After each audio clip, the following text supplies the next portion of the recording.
Hello guys, in today's video I will be showing you how to fix Netflix full screen glitch problem. So the answer is easy, just go to the settings and then scroll down to the apps section and then go to the search and search Netflix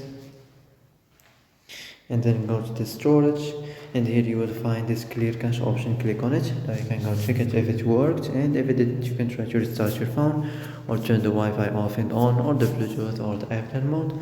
Also you can try to clear data, but be careful. If you clear data, all the Netflix data will be deleted. This includes all files, the settings, the accounts, the databases, etc. So be careful if you want to clear your data. So that's it for today's video. I hope this is the answer you've been looking for. If you like this video, don't forget to like and subscribe, and see you in the next video.